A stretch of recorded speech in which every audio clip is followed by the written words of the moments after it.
Good day, sir or madame. Welcome to Jake's Place. In this video, I am going to break down and summarize the entirety of Season 2 of the cyberpunk extravaganza, Altered Carbon. Yes, in the last video I did on this series, I explained as best I could the world of Altered Carbon and summarized the previous season. So in this video, I shan't be explaining in much detail the terminologies of the show, such as meth nor needle casting, for example, as this was done once before in the Season 1 video. So if one needs to re-familiarize oneself with the lingo and the world we find our protagonists in, then I implore you to watch the first video before continuing. Oh, and do take into consideration the hefty amount of spoilers this video and that of the previous will contain. There are timestamps in the description if you want to jump to anything specifically. Okay, now that the housekeeping has been taken care of, on with the video. This season opens with Takeshi Kovacs donning the skin of this singer in a bar and has somehow learnt to sing. Could he always sing? I don't know. He did always want to play the piano, so maybe. Anyway, he mentions he's been running around looking for Quellcrist, his long-lost lover, or just hiding out with his best buddy Poe for 30 years, so we can assume this season is set about 30 years after the last one. Also, it says that on the Netflix blurb thing, so that's confirmed. So 30 years after Season 1, a bounty hunter named Trep has been hired by a smelly Richie rich person to track down Takeshi. She finds him at this bar using her super awesome bounty hunter skills, shoots Takeshi in the back and takes his stack to Harlan's world, or needle casts him there, or whatever. So before we continue the story, let's just quickly go over the history of Harlan's world, as this will be the main sort of feature and setting for this season. Harlan's world is an isolated planet that was once inhabited by the Elders, who are thought to be long extinct. Although their species is long gone, supposedly, their technology, the Angels, which are orbital satellites, still surround the planet, creating a mesh of super advanced technology that humans cannot yet take advantage of, nor destroy, as it's simply too complex and too powerful. But more on that in a bit. The Elders are an alien race that are responsible for the material used to make stacks, the cortical stacks, amongst other advanced technologies. We will talk a lot more about the Elders in a bit, but simply put, without these aliens, the Elders, cortical stacks could not exist. Although Quellcrist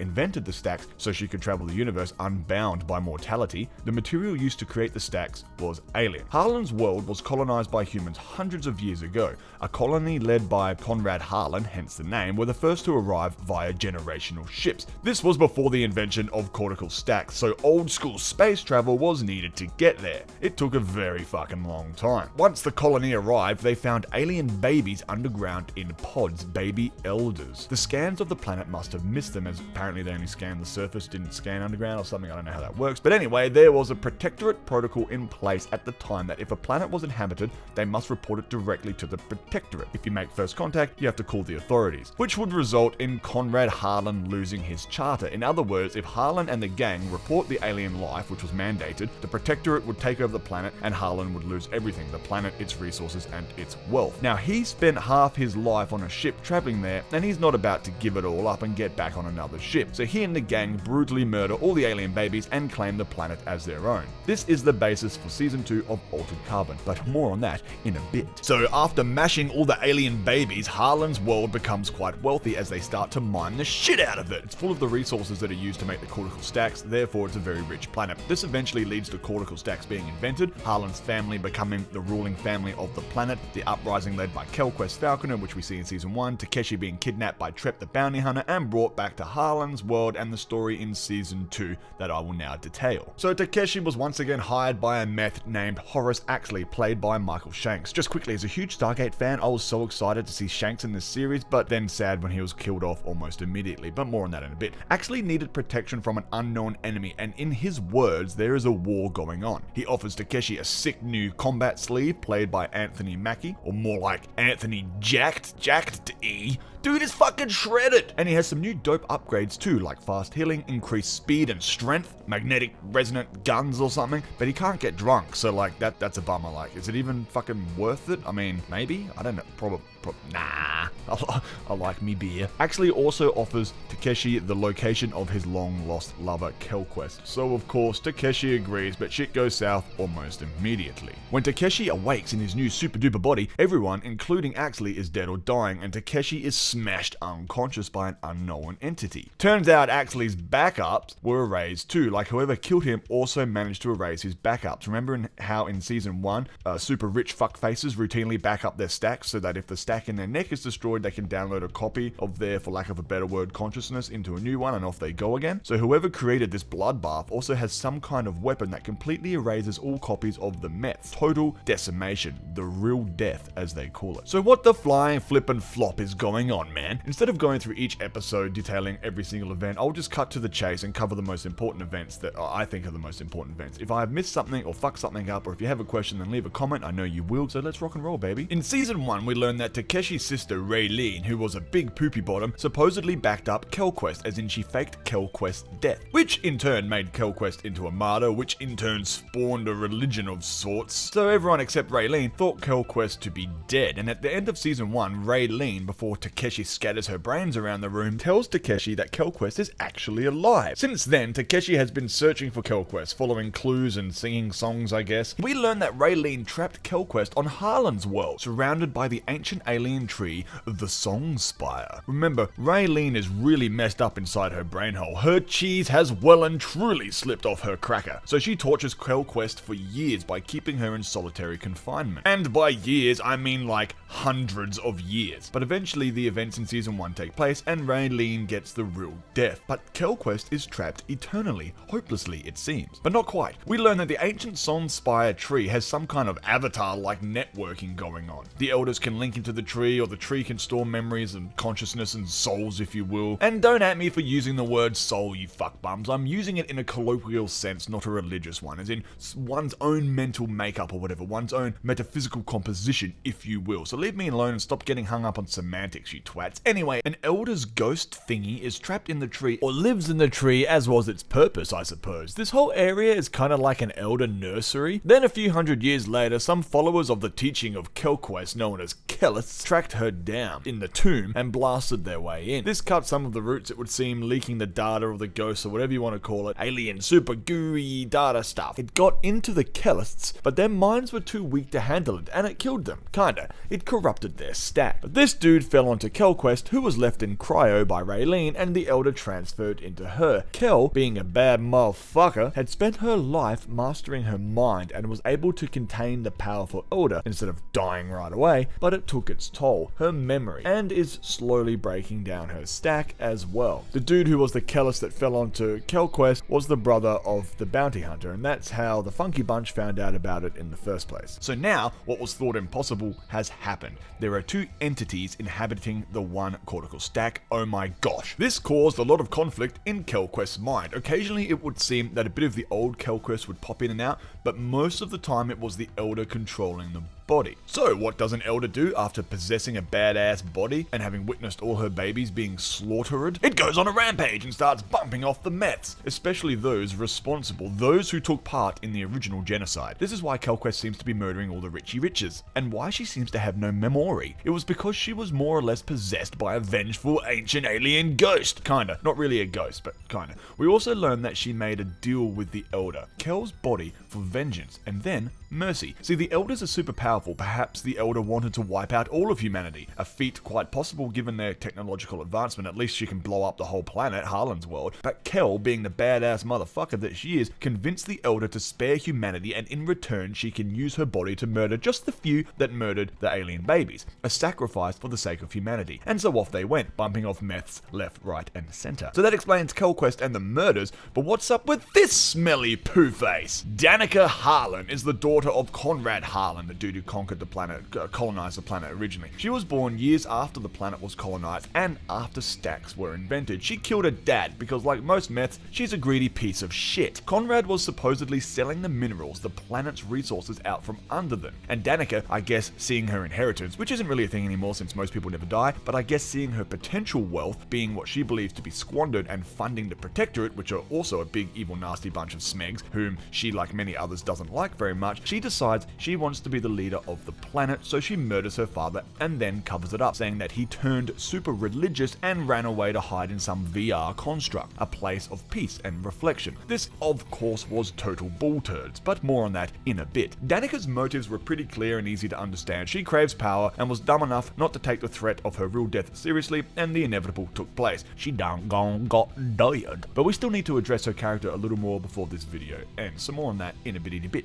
This dude, a SeaTac officer, brings his team of super groovy soldiers down to assist / try to take command of the operation. There is a supposed uprising led by this dude, Kemp, but more on him in a bit, and people are freaking out because meths are being real deft, something thought near impossible, and of course, Quellcrist is reportedly back, as is Takeshi, who is being blamed for the crime, the killing of Axley, and Harlan's world is full of valuable resources, so of course SeaTac got involved, or the Protectorate got involved. Turns out this dude is actually Jaeger, the dude who adopted, more like kidnapped or tricked, Takeshi when he was just a boy. Jaeger is a die-hard Protectorate supporter, a true believer in the Protectorate's cause, but really he's just a dick. Remember he promised young Takeshi that he would look after his sister Raylene if Takeshi agrees to join and be trained by him and the Protectorate? In season 1 we learned that Raylene was actually sold to the Yakuza and abused, which may have triggered her psychosis, at least initially. Perhaps Jaeger is to blame for the whole Raylene debacle in the first place. He did at least contribute to it indirectly.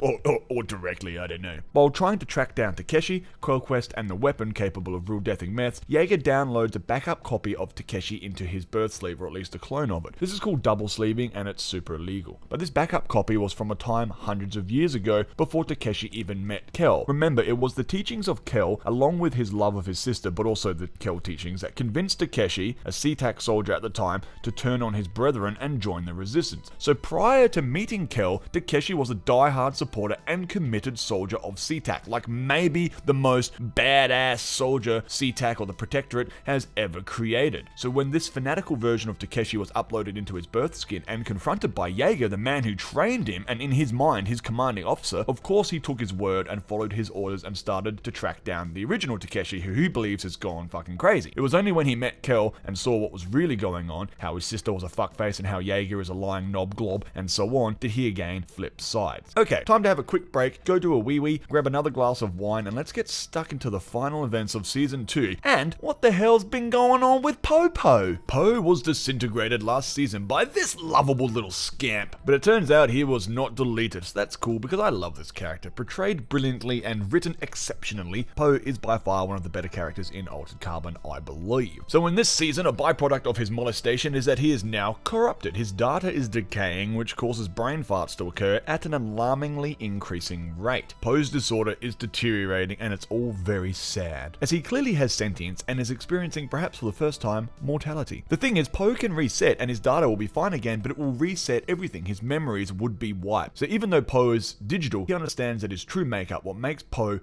is the collection of life experiences and memories combined with his data, his programming. Not unlike us humans, Poe is experiencing true sentience along with the notion of mortality. Thus, he doesn't want to be reset, essentially killing him and replacing him with nothing more than a clone. I briefly touched on this in the last video, but used the word soul and everyone tore me a new one whilst failing to look past semantics and focus on the point being made, so it was satisfying seeing them touch on this concept a bit in this season. If the things that make you are gone, are you really you? You know? It's all very fun to think about. Anyway, Poe's corruption is causing glitches, short-term memory loss and confusion, which in turn proves to be a liability for Takeshi. Takeshi gets mad at Poe for being a klutz and officially unemploys him, which in AI culture, this is more or less akin to abandonment or being disowned. It's a real bummer. Why Takeshi so mean like? But Poe gets some help from this AI babe, Dig 301, who tries to help Poe with his data corruption, and she also joins the team, sort of. Poe helps solve the mystery of Conrad Harlan. When he enters the supposed retreat he ran away to, Poe discovers that the sanctuary where Conrad was meant to be living out eternity is a lie. Yeah, Lizzie ain't real either, of course, just a program. And the programs don't want Poe to leave. They try to trap him in the construct, and Poe's like, not bloody likely,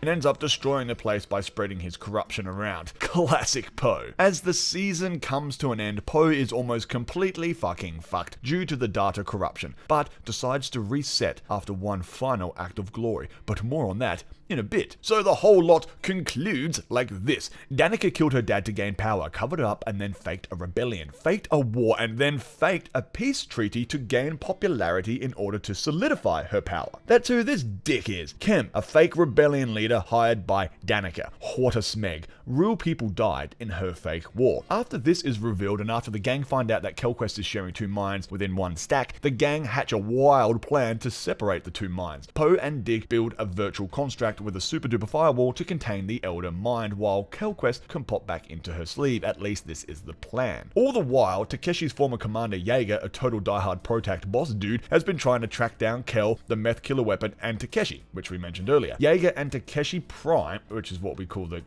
Takeshi clone, track down the gang and enter the virtual construct. A bunch of shit goes down and the gang manages to separate the Elder's consciousness from Quellcrist's stack. So it was all meant to be super duper cool, but because Jaeger snuck into the construct, the Elder jumped into his stack, escaped the construct, and is now running around inside Jaeger's sleeve. Also at this point, it's pretty cool because for the first time we get to see what the Elders actually look like outside of just artifacts and fossils. It then arranges the ancient Elder satellites into some kind of super weapon. Remember, earlier we see the Elders use one of these badass satellites to rain down angel fire onto the SeaTac troops. Man, you gotta love these troops. They're like stormtroopers, just straight up useless drones inserted into the show for sheer cannon fodder. It's bloody marvelous. The angel fire are just big freaking laser things that like incinerate everything they touch. It's pretty cool. So the Elder is trying to combine them to make a super duper angel fire thing that will wipe out the planet, I guess? It's not good, whatever it is. Poe, in one final act of glory and heroism, manages to locate the convergence point of the angels. Basically, this is where the Elder in Jaeger's stack and sleeve is likely to be. So the gang ambush the Elder. The plan was to convince Danica to give up her father's stack, which is broken anyway.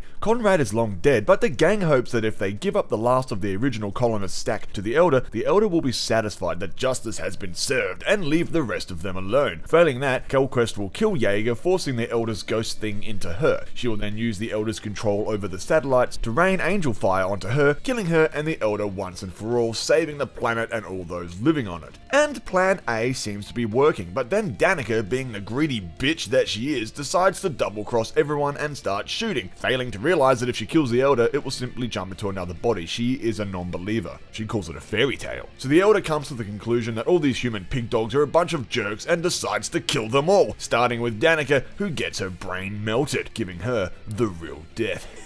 So it's on to plan B, sacrifice for the greater good, but it all goes a bit awry and Takeshi ends up being the one making the sacrifice, so Jaeger dies. Takeshi original dies, but the clone of Takeshi, Takeshi Prime, and Kel manage to survive. It was meant to be Quellcrist who sacrifices herself, but Takeshi takes her place as he believes it's more important for her to live than him. She has more to offer the universe. Takeshi Prime holds her back and stops her from interfering, and she's all like, I can't believe you've done this. It's a pretty powerful moment. The version of Takeshi we have been watching since season 1 is dead and gone forever. Or is he? So all the baddies are dead and Poe is reset, but the code thing that him and Dig came up with didn't work as planned and Poe seemingly has no memory. But just before Poe reset, he jotted down something on a post-it note. Apparently it's a bit of code, the missing link. Dig uses the code to reconstruct the Poe we know and love, but also there is another crucial piece of data that was backed up. We don't exactly know what it is, but it appears to be a DHF, which stands for Digital Human Freight. This is what they call the raw data that is stored in the stacks, the code that makes up the human mind, consciousness, whatever you want to call it. Don't at me. So somehow Poe has managed to back up or recreate a copy of someone's mind, a human mind. So obviously we assume it's the original Takeshi. Some people posit that it might be Lizzie, Poe's friend, but I don't think that's epic enough. I think it's Takeshi. We will find out in the next season, if there is one. At the time of recording, there has been no news of a third season, but if there is, we will find out what this DHF actually is. So that's about it. Here's where we stand. Poe has his memories back, or is getting them back, and has a new AI babe, Dig. Original Takeshi is potentially alive, or can be in the form of his DHF, we don't know, but probably. Quellcrist is back to normal and is off running around the stars hoping to start a new rebellion. She now has a little imaginary friend, not unlike what Takeshi had in season 1. What are the odds? Takeshi Prime, the double sleeve clone, is alive and running about acting as a double agent for Quellcrist, so that's pretty cool. All the bad guys are dead, and the Elder is dead and gone forever, supposedly. Something I thought was really cool was that there is mention of other species, as the Elder possessing Quellcrist said, "You thought we were gone, you were not the first." So potentially we will learn of other alien species in future seasons, if there are any. I haven't read the books, but I might now, as I really dig this series, but anyway, I don't know, but that's pretty cool. There are other advanced species. I skipped over a few characters like this dude and events because these videos are usually long enough, so if you need anything specifically explained, leave a comment and let's get a friendly discussion going. Thanks for watching, buddies. Did you like Anthony Jacked E? I know everyone is cranky because it's not the original cast and blah, but personally I think this is one of the few shows that you can swap out the main due to the nature of the Altered Carbon universe. But I always find it funny how each time Takeshi takes a new sleeve, even in season 1, his demeanor and voice changes quite a bit. I get that tones will change as that is physical, but his accent and mannerisms shouldn't change as much as they do, I think, as those are learned behavior, not inherited. But I'm not gonna get too hung up on that, as no one is perfect, and this show is pretty fucking awesome as it is. Like, it's very fresh. I haven't really seen anything like this before. We don't get much cyberpunk stuff, so this is, and it's really dark. Actually, this season was very violent, but it wasn't as brutal as season 1. I would have liked a little bit more of the brutality that we saw and less of the sort of action scenes, personally. I mean, you wouldn't often hear me say I want less action because I love action, but I wanted more of the darkness that was in season 1. But other than that, I mean, you know, it's just a stepping stone. Seasons take a while, shows take a while to really find their feet. Season 1 was great, season 2 was pretty good. If there's a season 3, I really hope they step it up a notch. But let's just see. What do you guys reckon? Leave a comment and yell at me for everything I fucked up. Okay, love you, bye.